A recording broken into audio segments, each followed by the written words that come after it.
Hey everybody, well, let's make this a little tighter. There we go. Hey everybody, what's up? Welcome back to the channel. You know what? I've been using the Sony A7R V for a while, and I want to give a few thoughts on it. And it's created a little bit of a dilemma because, in short, it's the best camera I've ever used, sort of. Um, it depends on the way you think about your cameras, and so I wanted to give some thoughts just briefly on the A7R V and why I feel like I can't sell it, but I also feel like I need another camera. I don't need. I want another camera. Um, and largely it has to do with the capability of this camera versus the size and functionality and kind of portability of it. So real quick, I won't make this a long review. I just want to share some thoughts because you guys have seen me go through a million cameras. I've held a bunch of them. I've used a ton of them. Everything from Micro Four Thirds to point and shoots to like DSLRs to I even play the Fuji GFX, all those types of cameras. And I think this is the one camera I can't sell. I don't want to say that because that would be an absolute record for me, but I feel like maybe that's the case. So real quickly, let's just talk about the A7R V. I think I mentioned this in my last video. It's a full frame, 61 megapixel, right? Professional camera, fully weather sealed, dual card slots, CF Express Type A or SD, high res viewfinder, all that stuff. And it's awesome. So let me touch on why I think those features are kind of important. First of all, the 61 megapixel sensor, croppability. You basically have a full frame camera and an APS-C camera in one. So you take a lens like, I don't know, a 100 to 400, right? You can use it in full frame, but you also have like enough megapixels to take the 1.5 crop on the 400 and get a 600 millimeters of reach. That's important because one of the things that I don't do often but like to do, hence I'm going up north next week, is shoot some wildlife. Go out in the woods, and having something that can get additional reach is important. So the 61 megapixels is important from that perspective. It sucks from a size perspective in your files, but I don't necessarily need that. I don't need full 61 megapixels, but then you can also change it to the sensor. It only does like 26 megapixel images if you don't want all that size on your SD cards. So they've kind of thought about that, and it's really cool for that. The two card slots, I don't know. I don't ever had a card fail like that, but if you're going to do professional stuff, it's important. So that's great. The weather sealing, again, same thing there. I'm not out in the rain a ton, like I've done it before, but you know, Olympus cameras and stuff have always been my kind of staple when it comes to that. But this camera's weather sealed as well. It's got a good battery on it. It's awesome. It's got a good OVF. I wouldn't say it's the best OVF, even though spec wise it's 5.76 million dots, which is really high resolution. I've definitely looked through better OVFs that are not necessarily as high resolution, like the SL2, SL2S. Some of the Nikon, I think whatever they do to their OVFs or EVFs look really good. And then in that respect, I don't think anything's as good as looking through an OVF. I just enjoy looking through glass more, and like I enjoy holding and using a DSLR from that perspective because I just like being more connected, or even like a rangefinder. But from an EVF perspective, it's a very good EVF. It works great. It's clear. It's crisp. Not the best I've ever shot, but I think it's really good. So towards the top. Otherwise, in terms of like physical attributes of the camera, the flip screen I think is probably the perfect setup I could ever ask for somebody like me who does this kind of stuff where I see myself over here and I can see that I'm in focus and the camera's recording and we're doing all good. You know, I like the flip screen. However, when you're behind the camera, let's say I was recording somebody else, or let's say that I just want to do general photography, having the tilt screen is the way to go. This camera has both, right? It's not the only camera that does this, but there aren't that many out there that do the dual hinging type of mechanism. It's awesome from that perspective. I really like that. So it's really good. What else about the body? The Sony bodies that are smaller, I think, present an interesting package. They're smaller than like the typical, I think, Canon or Nikon body, so they're a little bit smaller. However, there's a bit of that mitigated with lens sizes. We'll talk about that in a minute. What's interesting with the body perspective that they did on this, I've held the new A9 III and seen the A1 Mark II. I think Sony's new ergonomics are superior to what this A7R V is, and this A7R V is better than what was in the past for sure. But I would say there's some interesting things on here. One, the rubber on it feels a little bit, I don't know, feels just okay. Like the feel in hand is just okay. Because it is a smaller body, there's no spot to put like a button right around the grip. So on Fuji cameras, they have this button you can kind of click. And I use it for like turning eye tracking on and off, or maybe going into crop mode or out of crop mode. I like having a button there. the body's too small. I think the lens mount's too cramped in relative to the grip. So they don't have that on, I don't think any of their cameras that I've seen. So that's one kind of drawback. The other drawback is the dials. They have like a different approach to their dials. So if you want to change from like manual to aperture priority, shutter priority, custom 1, 2, 3, it's a push and then turn while push type of setup. Whereas the other dial that's kind of on the outside that I use for exposure compensation is a click and then it releases and you can use the wheel and then click back down. I think the exposure compensation wheel, or the click to release and then lock back down, is the right way to go. And I really prefer if they'd done that on both of them. A small gripe, nonetheless, but it is different. And I know why they did that, because if you're going to use that wheel on the outside of the body to do exposure compensation or anything else, you don't want to have to push and turn it all the time. That's a pain in the butt. Totally agree. And then I think they use the push to turn on the mode dial because they don't want any accidental bumps. But I don't think that's really a concern if you just had that pin you push down. Otherwise, the whole left side of the camera body, over the EVF hump, is nothing there. So I don't know why they didn't use that for another dial or maybe another button or something in there. I think they could have done that. So they have this like flat spot over there. It's just kind of doing nothing. So that's also interesting. The other thing is the custom buttons are kind of like, in my opinion, sporadically laid out around the camera. Again, this is coming from somebody that's kind of used to Fuji and other things. So maybe you guys are thinking to yourself, like, this is stupid. Why even say that? But that's kind of my thought on it. But those are all small minor gripes. Honestly, they're like muscle memory. And once you get kind of used to it, it's not a big deal.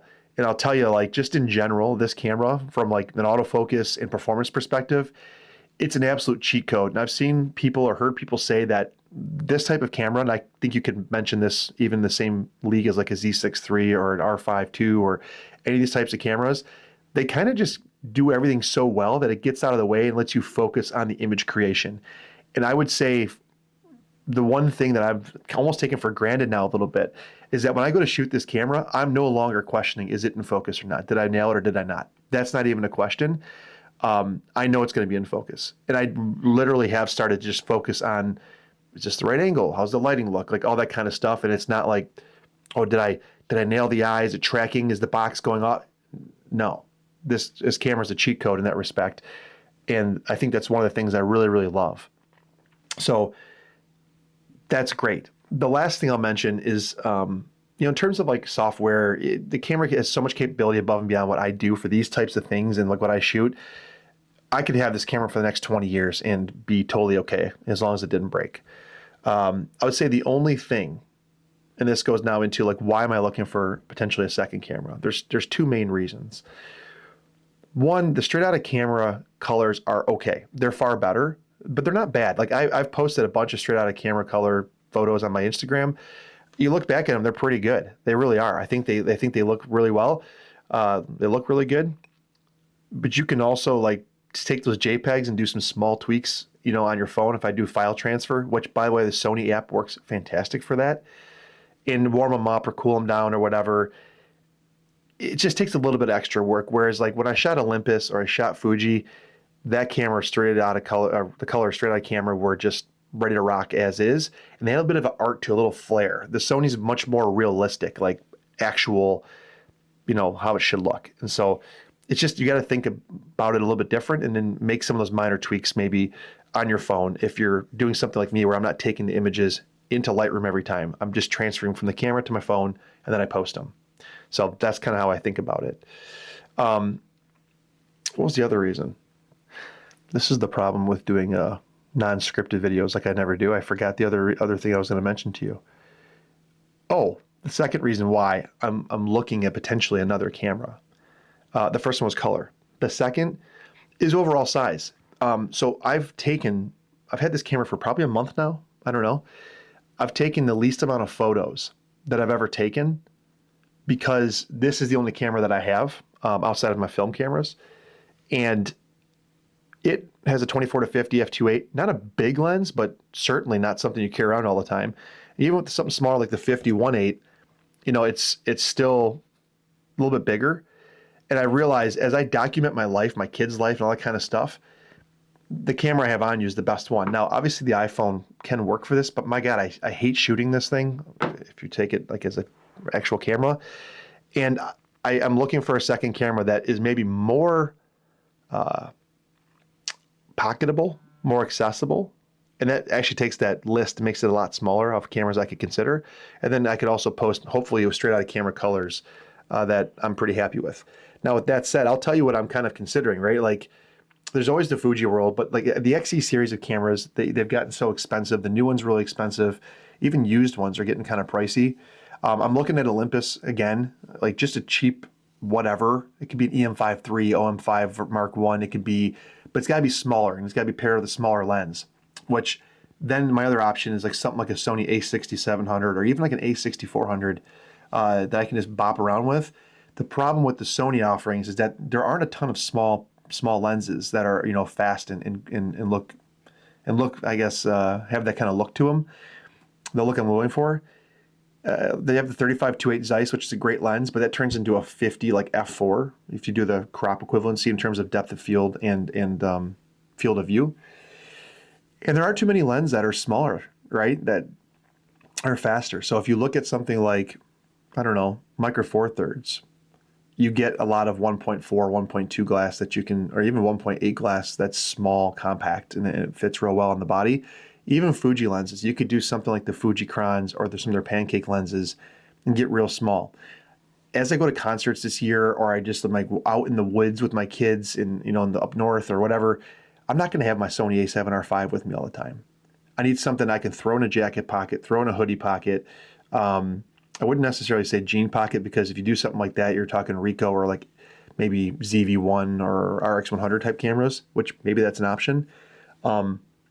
But something that's just a bit smaller and I can have with me all the time, where it's like I'm just living my life and, oh, by the way, the camera's in my pocket. So it requires a small lens and a small body.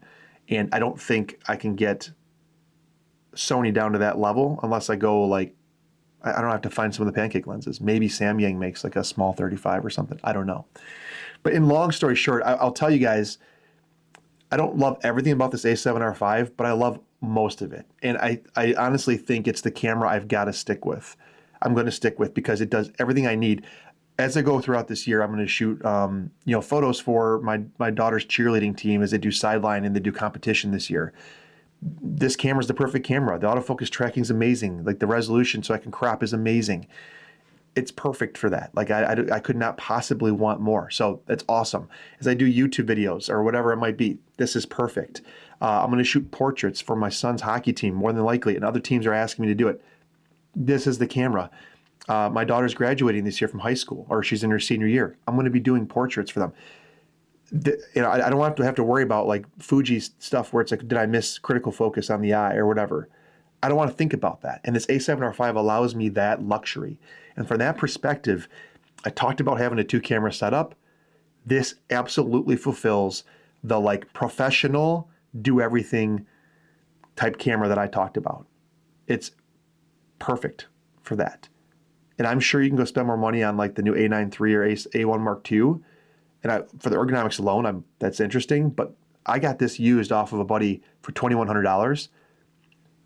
It can't beat it. You can't beat it. And so I am more than happy with this. The only problem I have with this camera, and again, I did buy it used with like a shutter count in the mid 40s, is that sometimes the buttons stick. Once in a while, if I don't use it for a while, like the OK button in the middle or like one of the custom, they kind of stick. And I don't know if something was spilt on it or it's just like something that Sony has issues with. But once you kind of move them, then they're fine the rest of the time. That's the only issue I have with this used camera. And I can't blame that on Sony. I can't even blame it on the prior user. I don't know. But that's like a very once in a great while thing. I don't know why that happens. So anyways, the A7R V, and I guess I'm shooting Sony, at least for this type of work. So I'm going to go to Best Buy today, I think, or tomorrow, and I'm looking for a small camera. And I want something I can record video, take with me, and put in my pocket. Maybe it's a ZV-1 Mark II. That might be it. But I wish I had a flash. Because if you're going to do a small camera, the flash look is really cool. And I digress. We'll talk on the next one because that's what I'm looking for. Thanks for watching. If you guys cared about a massive gas user's thoughts on the Sony A7R V, it's excellent. It's excellent in most ways. So, yeah. All right, see you in the next one, guys.